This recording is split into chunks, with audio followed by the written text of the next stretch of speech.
everyone, and welcome to All Fun and James. I'm Kalia. If you're new to our channel, hello. We are so happy to have you. But in this time, as you can see, I am unmakeuped and hair up and drinking my tea in my bedroom. But in this time, as many of you know, today is Ash Wednesday. And I'm actually going to do a small bit of a series on the season of Lent. This is a very important season for me, as you may know or you may not know if you know anything about Lent.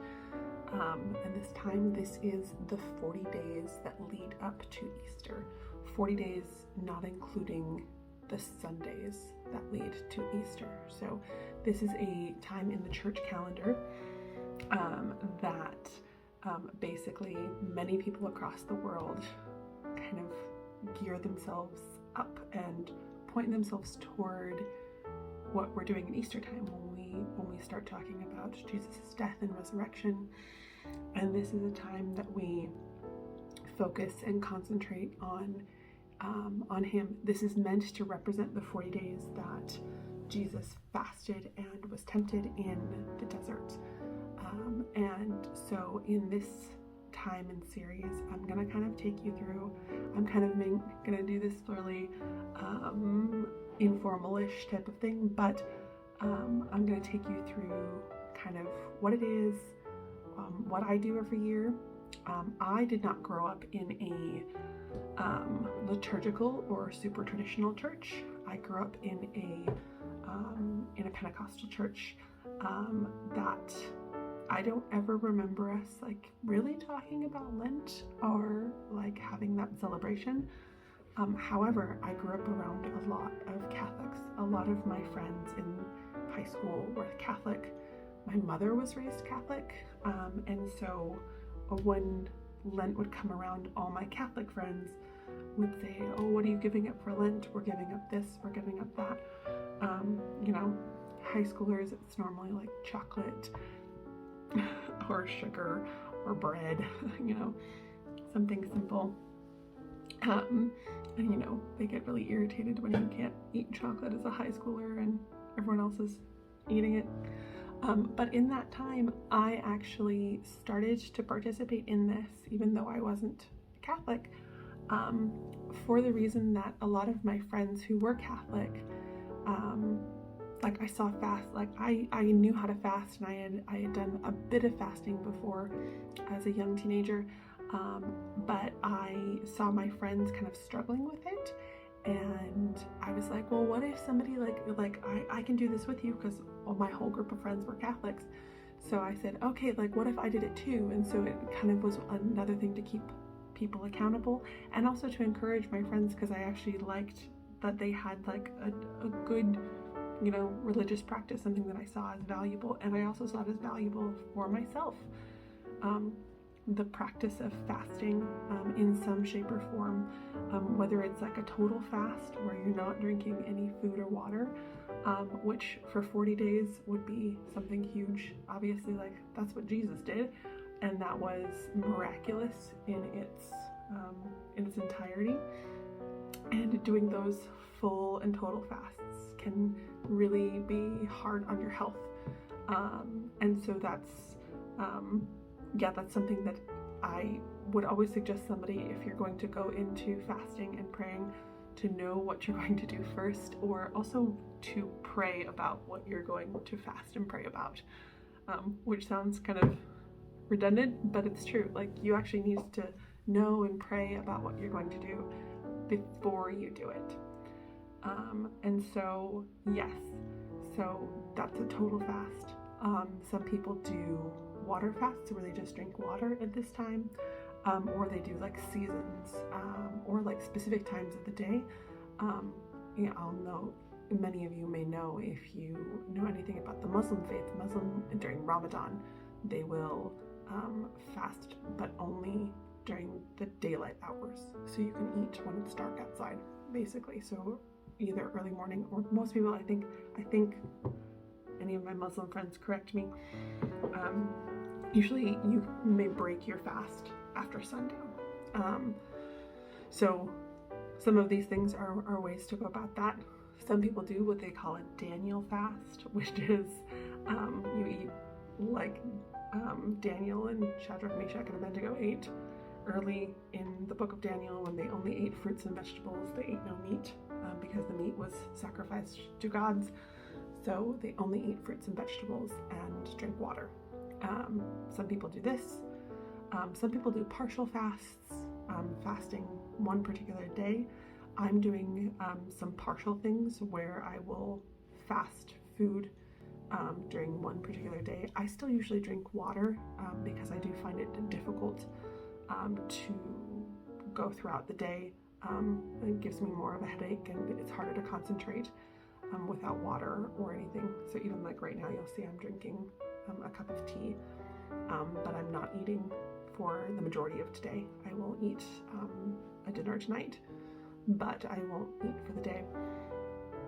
And really the point of these things, no matter what you choose to fast, even if it is something like I said, some of my friends chose chocolate or sugar or bread, but the point of this is not just to deprive yourself of something. The point of this is to take the time or take the concentration of what you were doing and concentrating on that thing.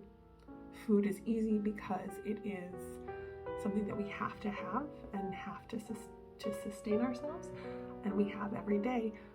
But we can replace those meal times or that set time that we would be thinking about having a piece of chocolate or whatever, and we replace that with prayer time. And so the idea is not to just have the depravity of the fast. It is to set aside then time for prayer purposes. And so in that, a lot of people also do fasting that is for things that take up their time or take up their energy, or that they're focusing too much on, that they're like placing above God at the time. So I know people, and I have done things like social media fasts in this time. I have done TV fasts, fasting specifically from, television shows or different things like that. I, for a long time in college, really, this sounds silly, I have friends who have done like makeup fasts where, you feel like you're concentrating too much on your physical appearance. I did a time where instead of doing makeup fasts, I actually did hair product fasts because I felt like I was concentrating on, I was very concentrated on how my hair looked all the time. It's tossed up in a bun right now, but yeah, so giving my hair that time of actually like helping my body too, of giving that hair that rest time. And it is something that also helps your body to not have something, like sugar or chocolate or, they are helpful, but this isn't a diet. Like that, if I can be just very clear, this is not a diet. This is not for you to lose weight. This is not for you to, but it is for you to switch your focus and your concentration from one thing to the Lord, from whatever you feel like is taking focus, or something that will be difficult for you. If you decide to give up meat or go vegan this whole time, it takes planning. Anything that you do for a fast should take effort, should take, it's not just something that's like, oh, I can cut this out because it's easy for me to cut out. No, the point is for it to actually take effort and concentration, but also so it actually means something. You feel the difference when you don't have it. If I chose to give up social media, you feel the difference because my time is not taken up the same. When I choose to give up meals, I have to plan for what my body will be like that day, what's happening. Health-wise, if you have issues health-wise, I always suggest to people do what you can for physicality. For example, I have a couple family members that are diabetic. They cannot fast food the same way I would fast food because it is actually like harmful to their bodies. And so the way that they do it sometimes will just be something like a juice fast, where they will only drink juice or they will drink it as they need to keep their blood sugar regulated and things like that. If you are doing something more extreme, it is always good to actually talk to a health professional. Don't be dumb, but also if the Lord has asked you to do something specific, follow his leading and guidance first, and make that decision prayerfully. So if you want to join in Lent and you've never done that before, it's a good time to start. Today is Ash Wednesday, so you don't have to, and if you're like, oh, I want to try this, it's okay to start tomorrow, or it's okay to start next week, or do 40 days as you want to, or even just do Holy Week.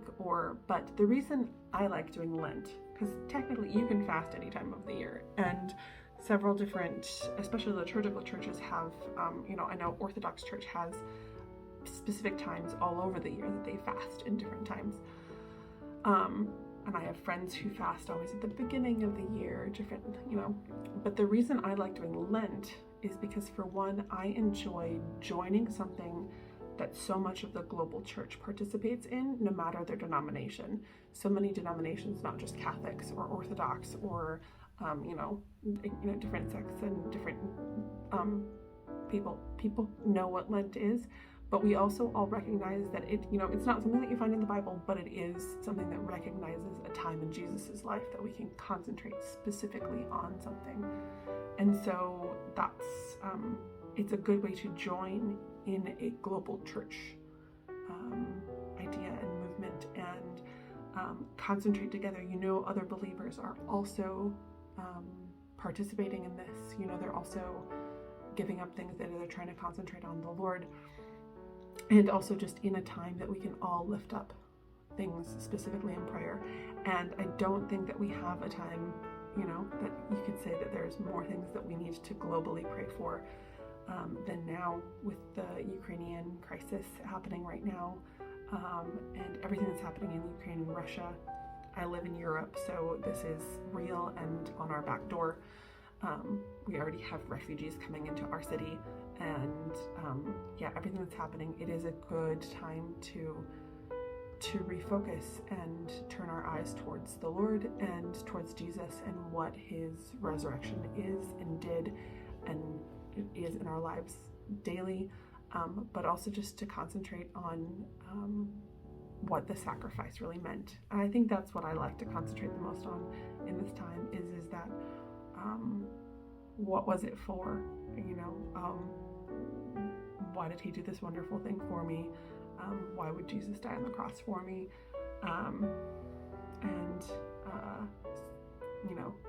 Surveying my own humanity in this time is a good thing, and it really focuses me, it humbles me.